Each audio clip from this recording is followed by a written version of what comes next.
मुझे भारत के संविधान पे, भारत के न्यायिक व्यवस्था पे भरोसा है और यही कारण है कि मैं अब जेल जा रहा हूँ। इतने सारे अखबारों में, इतने सारे नेताओं ने तमिलनाडु में जो बिहार के मजदूरों के साथ हुआ उसके बारे में खबरें प्रकाशित की, सोशल मीडिया पे पोस्ट किया सब लोगों ने। लेकिन पुलिस प्रशासन सिर्फ और सिर्फ मेरे पीछे पड़ी रही। मेरा खाता भी फ्रीज कर दिया गया, उसमें जो है 42 लाख रुपया मिला है। कमाल की बात यह है कि 42 लाख रुपया के लिए आज तक आप लोगों ने नहीं सुना होगा कि कहीं भी किसी भी स्टेट का पुलिस जो है प्रेस कॉन्फ्रेंस की होगी और उसमें भी 42 लाख रुपया घर में नहीं पाया गया, 42 लाख रुपया खाता में मिला है। खाता से तो आधार कार्ड, पैन कार्ड सब लिंक रहता है। खाता से तो जो है पैसा आ रहा है और उस पर जो है टैक्स जा रहा है, सबको पता है। चलिए ठीक है, लेकिन मुझे भारत के न्यायाधीशों पे भरोसा है, इंसाफ वो करेंगे। मेरा भी दुख दर्द देखेंगे, मैं सही साबित होके निकलूंगा। और हाँ, आप लोगों से विनती करना चाहता हूँ, जितने भी मुझे चाहने वाले लोग हैं, क्योंकि आप लोगों का प्यार नहीं, सिर्फ और सिर्फ 2 साल के अंदर मुझे इस मुकाम पे पहुंचा दिया कि मैं आज जो है चर्चा का विषय बना हूँ। मेरे पीछे जो है युवराज तेजस्वी यादव जो है वो लगे हुए हैं। तो चलिए ठीक है, बस आप लोग जो है ऐसे ही प्यार बनाए रखें। और ना जाने मैंने कितने माओ के आंखों का आंसू पोंछा है। उम्मीद है कि उनके बेटे जो है मेरे माँ का भी आंखों का आंसू पोंछेंगे और उनके आंखों में आंसू आने नहीं देंगे, उम्मीद है। और ये लड़ाई है, ये लड़ाई तब तक जारी रहेगी जब तक हमारा बिहार जो है फिर से नया बिहार, सपनों का बिहार और उम्मीदों का बिहार ना बन जाए। पहला राष्ट्रपति जो है वो बिहार से बनते हैं, सबसे ज़्यादा आईएएस आईपीएस हमारे बिहार से। और आज मजदूरों का राज बन गया हमारा बिहार। हमारे मजदूर भाइयों को कैसे समस्या होता है वो सबको पता है। दूसरे राज्यों में जाते हैं, 6 महीना काम करते हैं, 4 महीना का सैलरी दिया जाता है, 2 महीना का सैलरी नहीं दिया जाता है, भगा दिया जाता है। 2 महीना का सैलरी इसलिए होल्ड कर दिया जाता है कि ताकि जो है वो जिल्लत भरी जिंदगी फिर से जीने के लिए घर से वापस 2 महीना का सैलरी लेने के लिए आएंगे तो फिर 6 महीना काम करेंगे। और यही उनकी नियति बन जाती है, यही उनका भाग्य बन जाता है। यही तो बदलना है हम लोगों को। लेकिन ये सारी चीजें जो है हम लोग संवैधानिक पूर्वक लड़ाई लड़ेंगे और अच्छे ढंग से लड़ेंगे।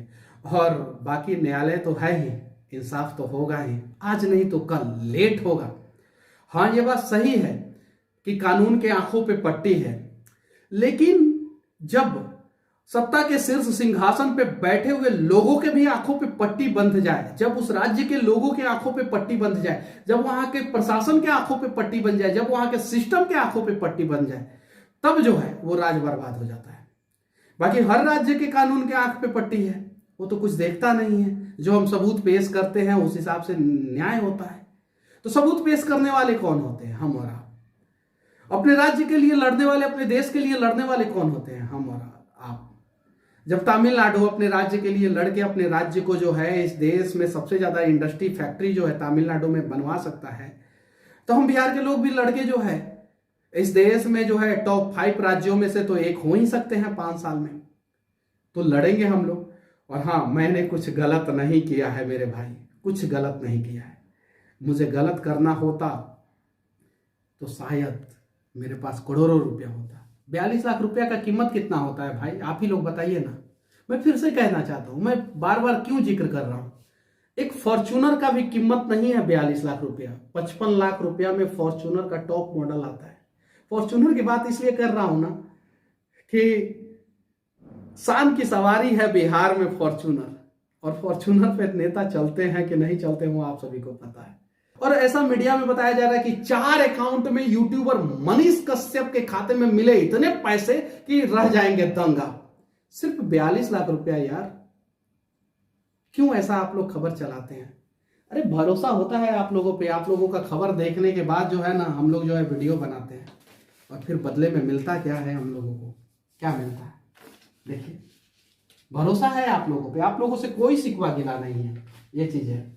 लेकिन देखिए, अरे आप लोग कम से कम इस लड़ाई में एक बिहारी का साथ नहीं दे सकते हैं, बिहार के मजदूरों का साथ नहीं दे सकते हैं, तो कम से कम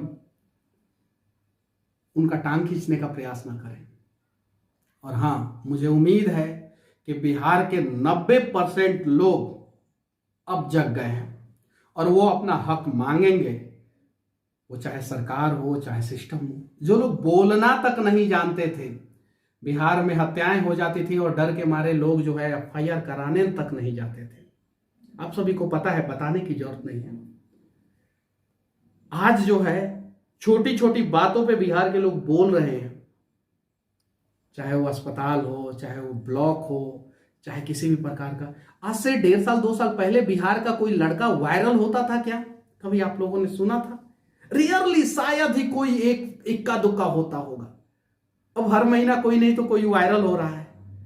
देन कौन है, वजह क्या है, आप सभी को पता है। बस अब हम लोगों को बोलना है अपने हक के लिए, अपने लोगों के लिए, अपने राज्य के लिए। और हमें भी वो सारी चीजें चाहिए जो दूसरे राज्यों में है। हमारे बिहार के लोग जो है अब फिर से काबिल बच्चे पैदा करेंगे, ना कि मजदूर पैदा करेंगे। और अगर आज आप लोग इस लड़ाई में साथ नहीं देंगे तो उम्मीद कीजिए एक ना एक दिन जो है लगेगी आग तो जद में आएंगे अनेकों घर। इस शहर में सिर्फ मेरा मकान थोड़ी है। तो ये चीज है। और मुझे अपने लिए खुद करना होता तो एयर कंडीशन स्टूडियो में बैठ के, आप सभी को पता ही है कि मुझे थोड़ा बहुत नॉलेज है और मैं बातों को अच्छे ढंग से रख लेता हूं। एयर कंडीशन स्टूडियो में बैठ के दिल्ली में अपना रिपोर्टिंग कर रहा होता। 42 लाख के जगह पे मेरे खाते में 42 करोड़ से ज्यादा रुपया होता और कोई किसी का हिम्मत नहीं होता कि उस खाते को फ्रीज कर ले। हालांकि जो प्रशासन के लोग हैं उनके भी बच्चे होंगे, उनके परिवार वाले होंगे, उनके घर वाले होंगे। मैं भगवान से सच्चे मन से मैं कह रहा हूं कि मैं भगवान से प्रार्थना करूंगा कि आपके परिवार वाले, आपके घर वाले खूब तरक्की करें, आपके बच्चे खूब तरक्की करें, खूब, और इतनी तरक्की करें कि उस तरक्की में जो है बिहार का भी तरक्की हो। मैं ये विनती करूंगा। और मैं बस न्यायालय के शरण में जेल में जा रहा हूं। ना मैंने रेप किया है, ना मैंने हत्या किया है, ना मैंने तस्करी किया है। और बस मेरा गुनाह सिर्फ इतना ही है कि मेरे सीने में देश धड़कता है, मेरे सीने में बिहार धड़कता है। मेरा गुनाह सिर्फ इतना ही है कि जब मैं दादाजी के पास होता था तो उन्होंने जो है देशभक्ति कहानियां मुझे बताई, कैसे चीन के युद्ध के दौरान क्या क्या हुआ था। मैं अपने पिता के आंखों में आंखें डाल के जब भी बात करने का मैं प्रयास करता हूं तो उन्होंने बताया